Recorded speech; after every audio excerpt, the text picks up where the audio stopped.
문제 8번입니다. 두 평면이 다음을 만족시킬 때 실수 k의 값을 구하는 문제인데 1번은 평면이 수직일 때고 2번은 평면이 평행할 때입니다. 자, 평면에서는 우리가 법선 벡터를 구할 수 있게 되겠죠. 그러면 알파에서의 법선 벡터를 한번 구해보면 알파의 법선 벡터를 우리 벡터 n1이라고 합시다. 벡터 n1 그러면 x, y, z의 개수 앞에 있는 숫자들이니까 1, 2, k 플러스 1이 벡터 n1의 성분이 될 테고 벡터 n2는 베타 평면에서 개수 x의 개수는 k, y의 개수 마이너스 4, z의 개수 2니까 성분이 이렇게 되겠습니다.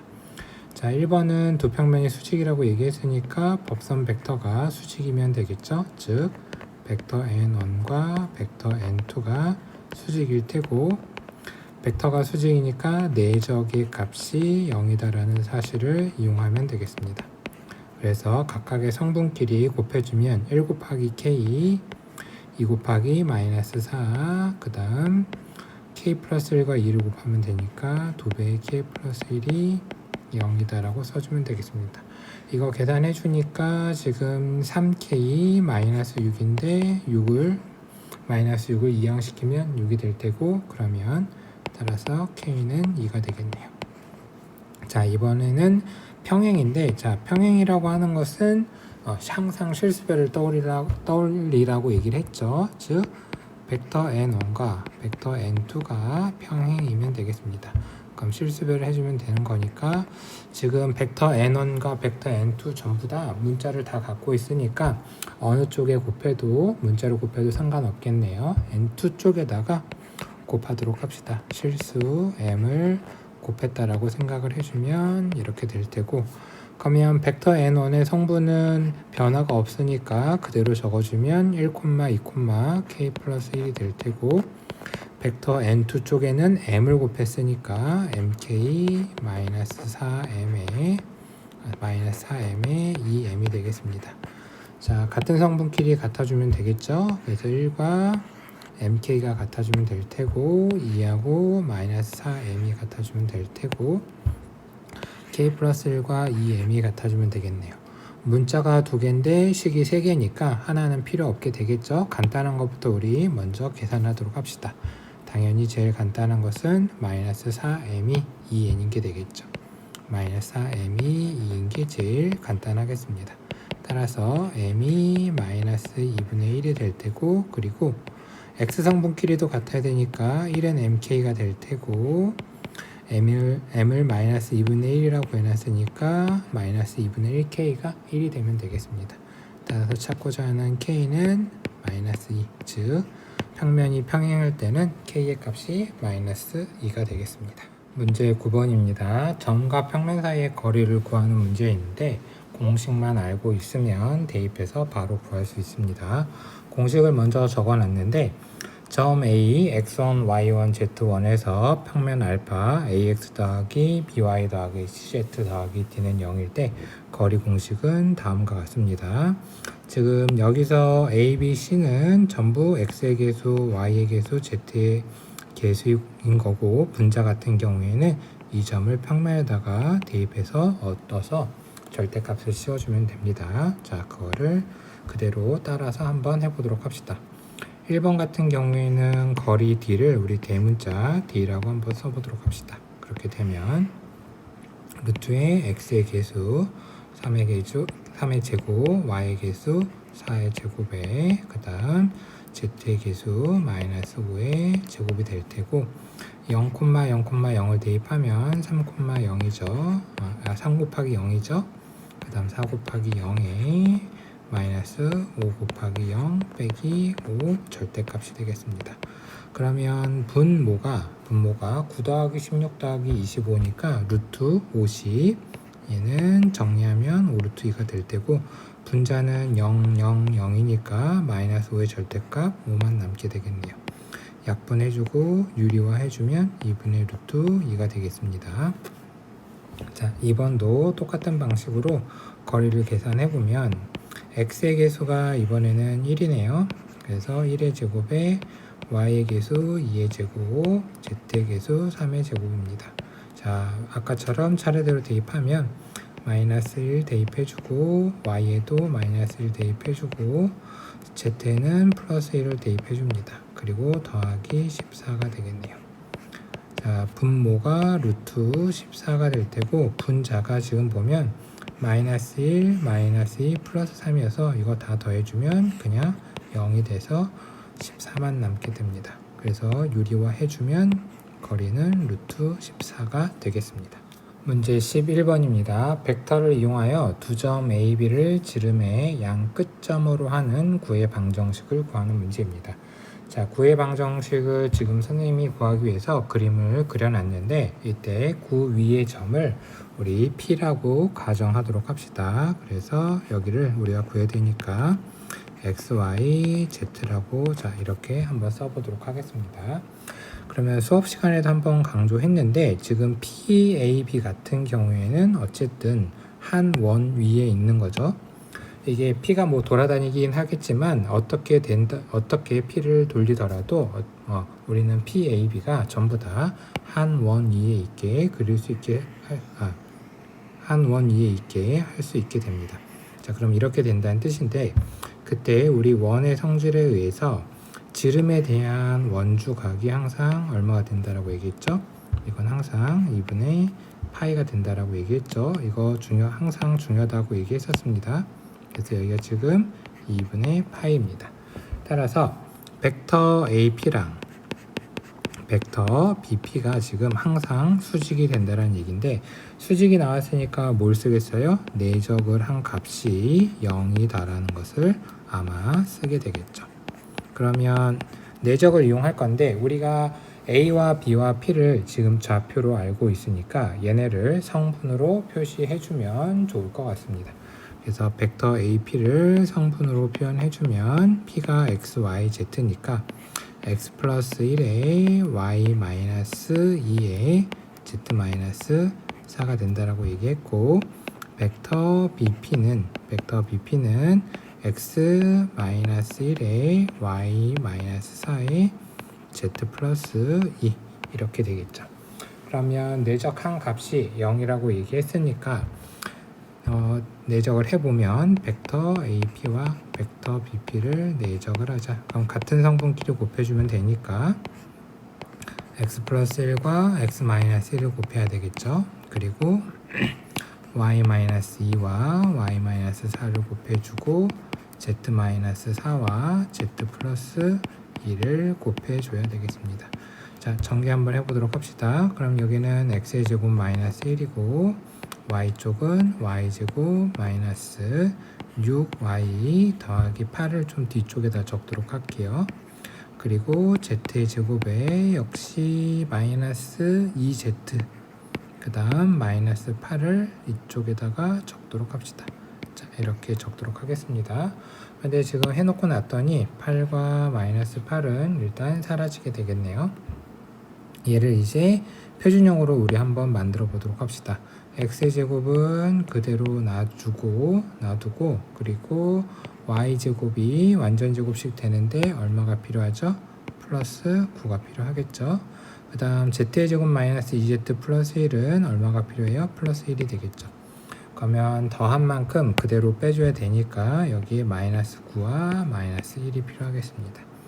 자, 이 상태로 이제 정리해서 쓰면 y-3의 제곱에 z-1의 제곱이 마이너스 1과 마이너스 9, 마이너스 1이니까 마이너스 11로 정리가 되는데 이 내적의 값이 0이라고 되어 있으니까 우리가 찾고자 하는 구의 방정식은 x의 제곱에 y-3의 제곱에 z-1의 완전 제곱에 11이 되겠습니다.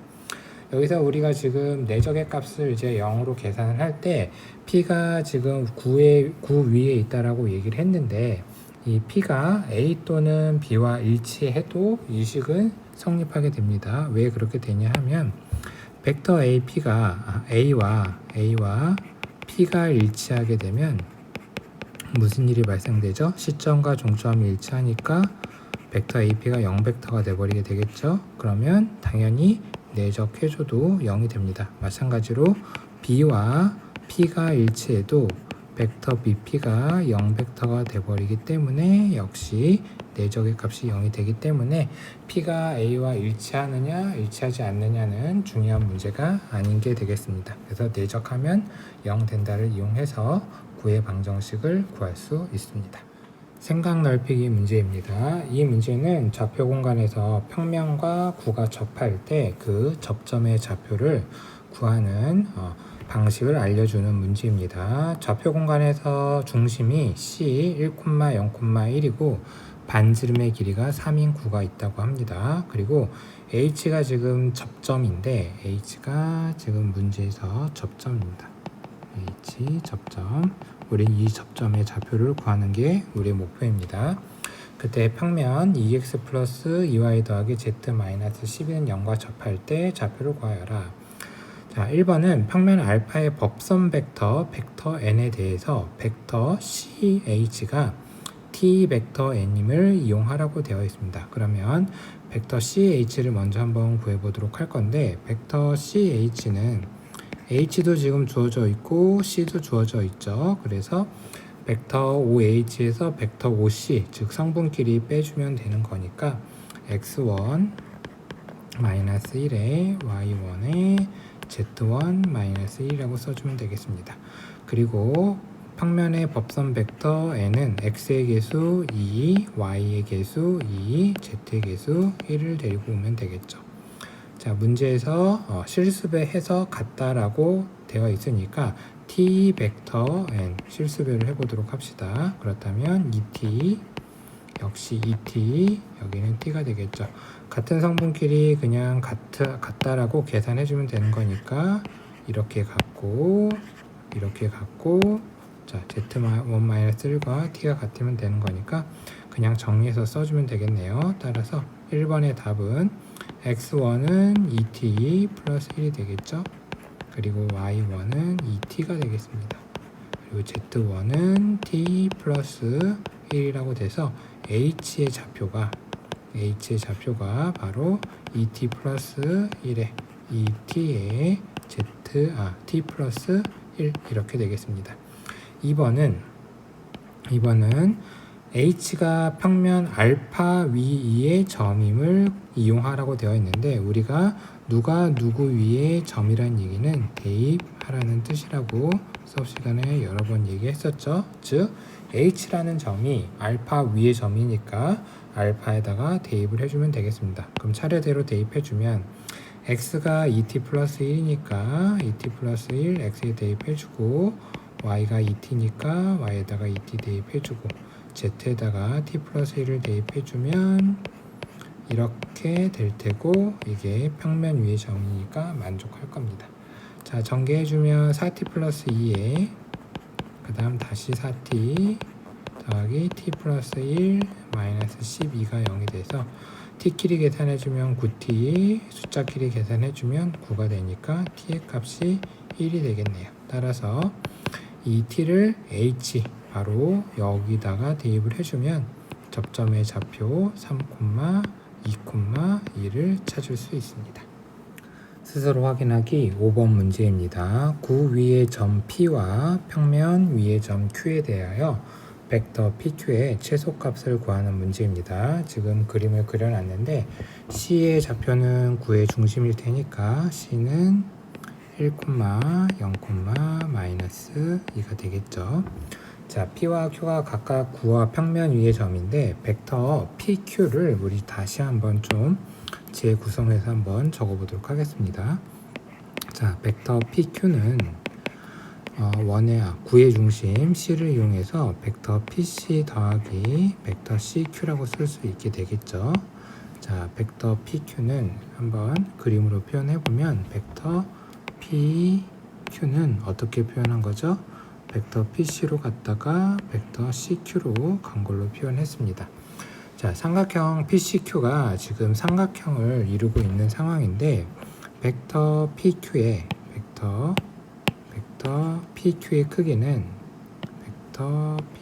크기는 자, 수업 시간에 한번 한 적이 있었는데 잠시만요. 펜을 지금 벡터 PQ는 벡터 PC 더하기 벡터 CQ라고 얘기를 했었고, 얘는 항상 벡터 PC 더하기 벡터 CQ보다 작거나 같다라고 얘기했었습니다. 이게 삼각형의 변의 길이에 의해서 다른 두 변의 길이의 합이, 다른 두 변이라 함은 지금 여기서 PQ, 이 한 변의 길이가 다른 두 변 PC와 CQ의 합보다 항상 작아야 된다라고 얘기했고, 꼭 삼각형을 이룰 필요가 없기 때문에 등호가 성립한다라고 수업 시간에 한번 얘기했었습니다.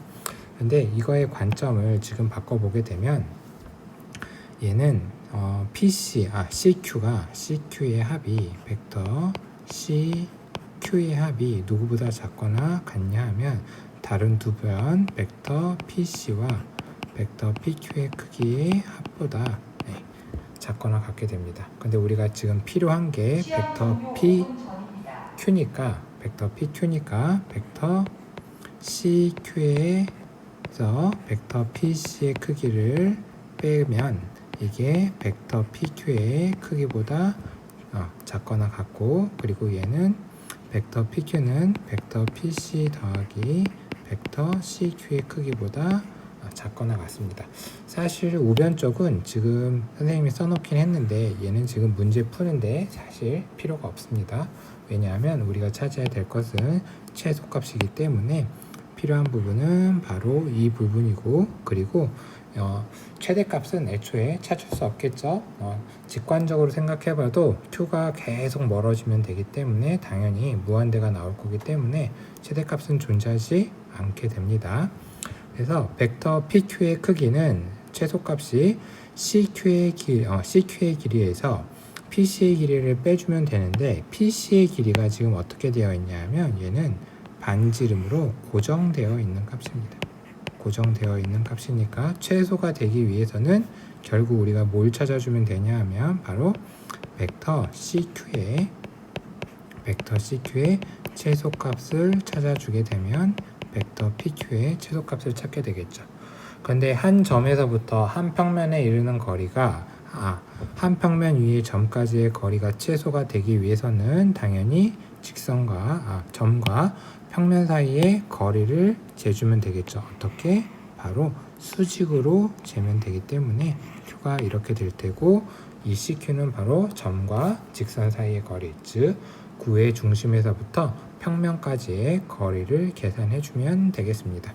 자, 그 값을 우리 지금 벡터 CQ인데 D라고 해서 점과 평면 사이의 거리를 한번 계산해 보도록 하겠습니다. 그렇다면 거리 D는 X의 개수가 지금 2죠. 따라서 2의 제곱에 Y의 개수 1의 제곱에 Z의 개수 마이너스 2의 제곱이 될 테고, 지금 9의 중심에서부터 재는 거니까 대입해주면 2 곱하기 1에 더하기 0 마이너스 2 곱하기 마이너스 2에 더하기 1이 되겠습니다.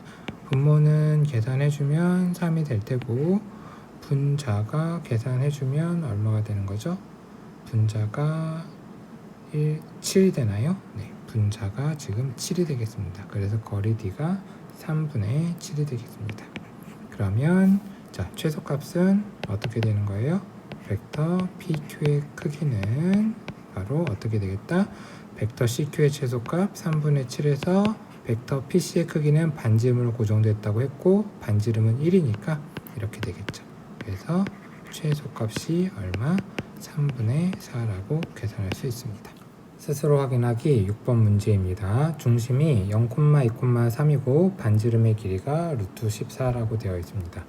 이 구가 X축과 만나는 점 중 X좌표가 양수인 점을 P라고 할 때 점 P에서 구 S에 접하는 평면 알파의 방정식을 다음 순서에 따라서 구하는 문제입니다. 1번은 구 S의 방정식을 구하라고 되어 있는데, 중심이 주어졌고 반지름이 주어졌으니까 그대로 우리가 알고 있는 표준 형태에 대입해주면 되겠죠. 그래서 x의 제곱에 y-2의 제곱에 z-3의 제곱이 반지름 루트 14의 제곱이니까 14라고 적어주면 되겠습니다. 그 다음 점 P의 좌표를 구하라고 했는데 P는 9가 X축과 만난다라고 얘기되어 있는데 수업 시간에 몇 번 강조했었죠. X축의 특징은 바로 뭐다? X축의 좌표는 있을 테고 뭐 A라고 하도록 합시다. 그리고 Y좌표와 Z좌표가 0이라는 사실이 중요하겠습니다. 그러면 P를 일단은 A, 0,0이라고 한 다음에 9의 방정식에다가 대입을 한번 해보도록 하겠습니다. 그렇게 되면 A의 제곱에 Y에 0 대입하면 4 되겠네요. 그리고 Z에다가도 0 대입해주면 9가 돼서 A제곱 더하기 4 더하기 9가 14니까 A제곱이 얼마? 1이 되겠죠. 그럼 A는 플러스 마이너스 1인데 양수인 점, X좌표가 양수인 점을 P라고 한다고 했으니까 A는 1이 될 테고 P의 좌표는 뭐가 되겠어요? 1,0,0이 되겠습니다. 자, 그 다음 벡터 CP가 평면 알파의 법선 벡터임을 이용하라고 되어 있는데 우리가 지금 평면의 방정식을 찾아야 되는데 한 점은 찾았죠. 그러면 이제 법선 벡터만 찾아주면 되는데 9와 평면이 지금 접하고 있기 때문에 9의 중심에서부터 이 접점 P는 접점입니다. 여기에 이 C와 P를 연결하게 되면 여기는 수직으로 만나게 되어 있습니다. 따라서 벡터 CP가 그래서 법선 벡터가 된다는 뜻입니다.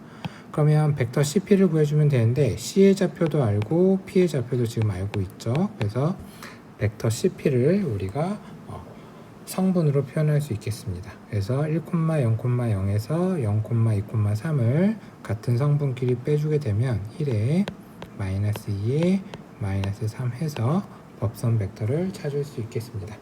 그러면 한 점 1,0,0도 알고 있으니까 평면의 방정식을 구하는 공식에 대입해주면 1에 x-1 될 테고 마이너스 2에 y 빼기 0에 마이너스 3에 z 빼기 0이 되겠죠. 정리해주면 x 빼기 2y 마이너스 3z 계산해주면 마이너스 1밖에 안 남게 되겠네요. 그래서 빼기 1은 0 이렇게 해서 평면의 방정식을 찾을 수 있습니다. 대단한 마무리평가 11번 문제입니다.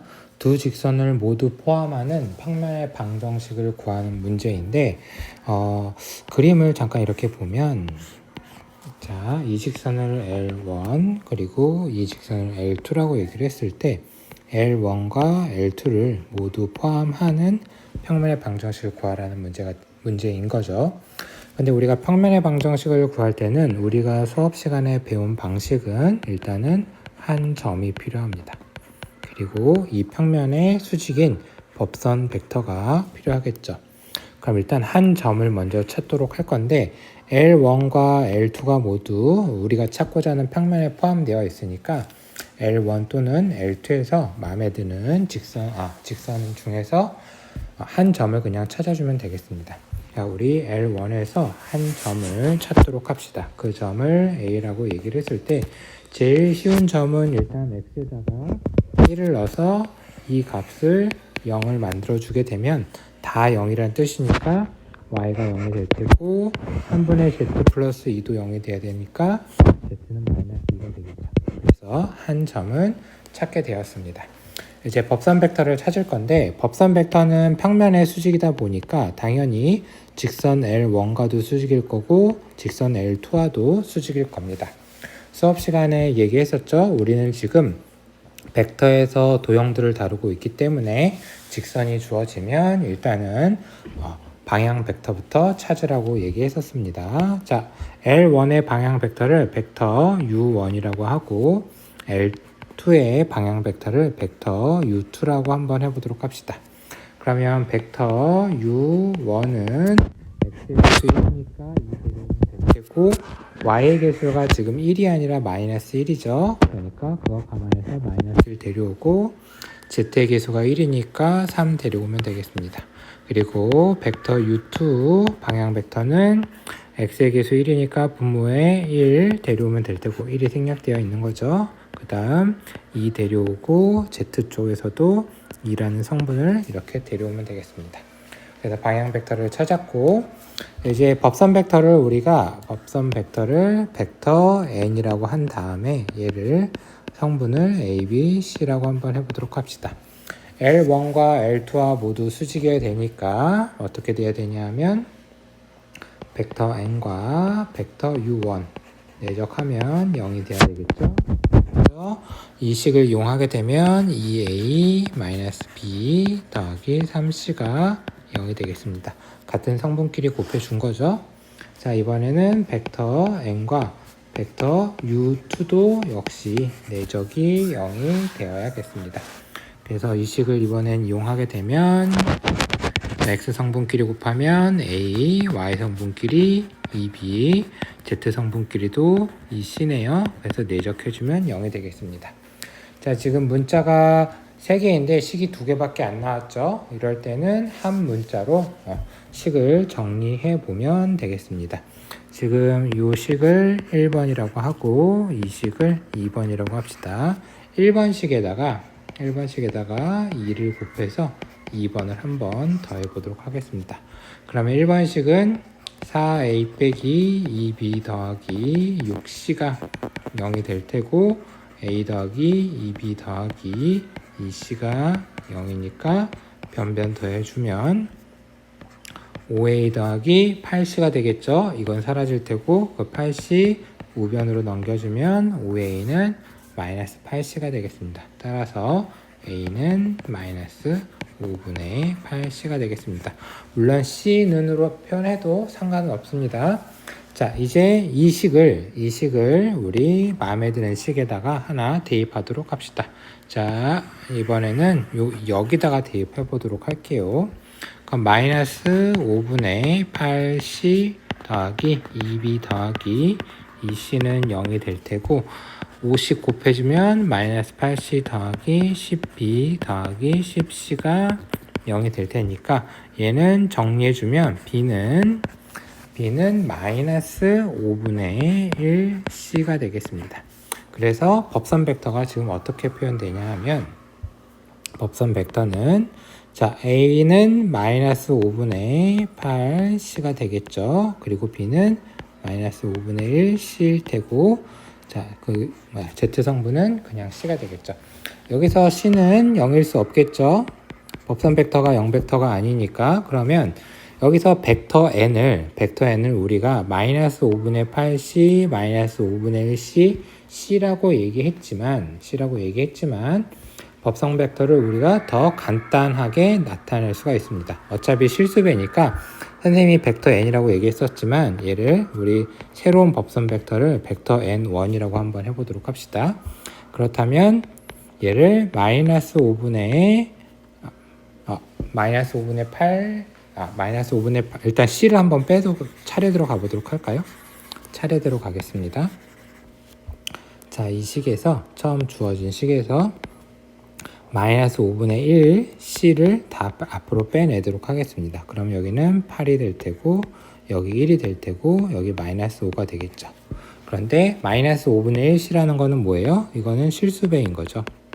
실수배이니까 벡터 n은 바로 이 벡터를 우리가 벡터 n1이라고 했을 때 그 벡터 n1과 평행하게 됩니다. 그렇다면 평행하니까 얘가 법선 벡터였었으니까 우리가 원래 정했던 법선 벡터였죠.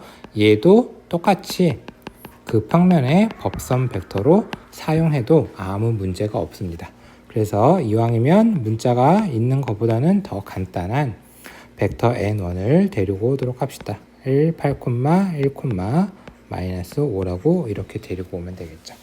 그럼 법선 벡터를 지금 찾았죠. 자, 법선 벡터 찾았습니다. 그리고 한 점도 찾았죠. 그러면 이제는 공식에 그대로 대입해주면 되니까 8의 x-1에 더하기 1에 y 빼기 0이니까 그냥 쓸까요? 자, 마이너스 5에 z 빼기 마이너스이니까 플러스 2가 0이 되겠네요. 그러면 8x 플러스 y 마이너스 5z 상수는 여기 마이너스 8이 나올 테고 여기 마이너스 10이 나오겠네요. 그래서 마이너스 18은 0이다 라고 해서 두 직선을 모두 포함하는 평면의 방정식을 구할 수 있게 되겠습니다.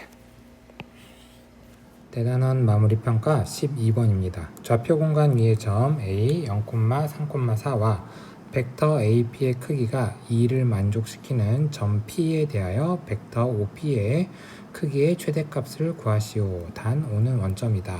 지금 여기서 우리가 주의 깊게 봐야 되는 부분이 바로 이 부분입니다. 이 부분. 즉 A는 고정이 되어 있고 P는 공간 위에서 지금 돌아다니는 점인데 한 점에서부터 이 공간 위에 돌아다니는 점의 크기, 점까지의 거리가 항상 2가 된다는 뜻인 거죠. 자, 그러면 이건 무슨 뜻이 되는 거죠? 바로 점 A를 중심으로 하고 거리가 항상 일정하니까 반지름이 바로 2인 공간이니까 9가 되는 거죠. 이거는 뭐 만약에 평면이었으면 원이 된다는 뜻이 되겠죠. 그러면 지금 상황을 그림으로 잠깐 그려보면 여기 9가 하나 있고 여기 9가 하나 있고 그리고 그거의 중심이 A인데 얘가 바로 0,3,4라는 얘기입니다. 그리고 P가 바로 이 9를 나타내는 거고 5, 원점으로부터의 최대값을 구하는 문제인데 자, 5는 한 요 정도 있다라고 생각해 주면 되겠네요. 자, 점 5가 9 바깥에 있는 것은 어떻게 확인할 수 있냐 하면 5부터 A까지의 거리가 지금 계산해 보면 5입니다. 근데 지금 반지름이 2니까 점 5 원점은 즉 9 바깥에 있다라고 확인할 수 있게 되겠죠.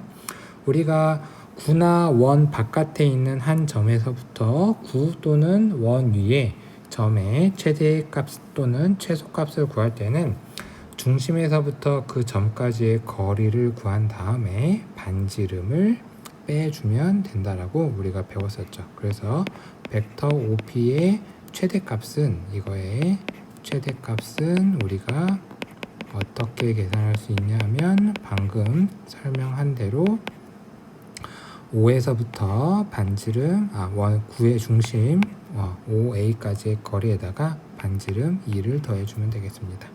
자, 5A의 길이는 우연찮게 구해놨네요. 여기 5라고 했으니까 의도하지는 않았습니다. 5 더하기 2니까 7. 그래서 벡터 OP의 최대값은 7이라고 계산해주면 되겠습니다. 대단원 마무리평가 16번입니다. 9와 평면이 만나서 생기는 도형 위에 점 P가 있다. 이 평면 위에 점 A 4,1,2에 대하여 선분 AP의 길이의 최대값을 구하라고 되어 있는데 지금 9와 평면이 만나서 생기는 도형이라고 얘기를 했는데 9와 평면이 만난다는 얘기는 9가 지금 평면에 의해 잘리면서 이 생기는 도형은 바로 원이 될 겁니다. 지금 선생님이 그림을 그려놨는데 이 초록색으로 칠해진 부분이 바로 그 생기는 도형일 때고 점 P는 바로 이런 이 원 위에 요 점들이 아마 P가 될 겁니다. 이런 식으로 돌아다닌다는 얘기가 되겠죠.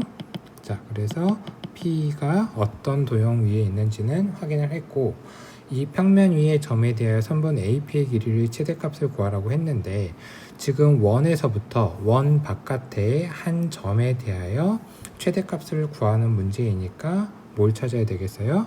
아마도 예상하건대 바로 이 원의 반지름을 찾아야 될 것 같다라는 생각이 들겠죠.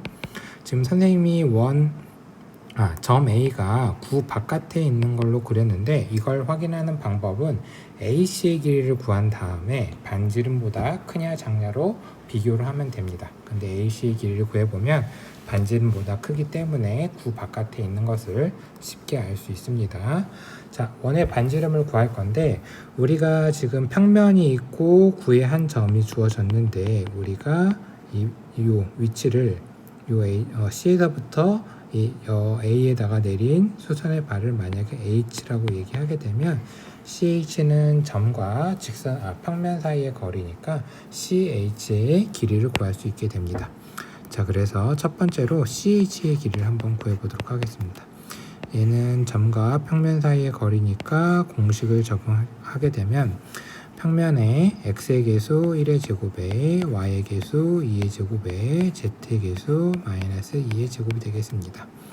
자, 평면에다가 3, 2, 마이너스 1을 차례대로 대입합시다. 그러면 3 더하기 2의 y좌표 2, 그 다음 마이너스 2의 z좌표 마이너스 2, 그리고 빼기 2.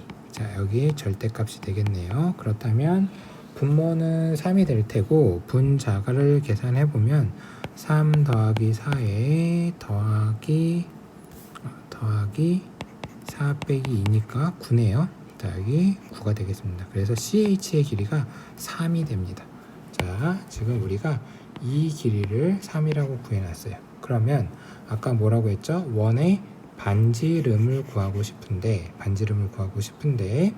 여기는 지금 수직이고 우리는 9의 반지름을 알고 있네요. 9의 반지름은 루트 10이라고 되어 있죠.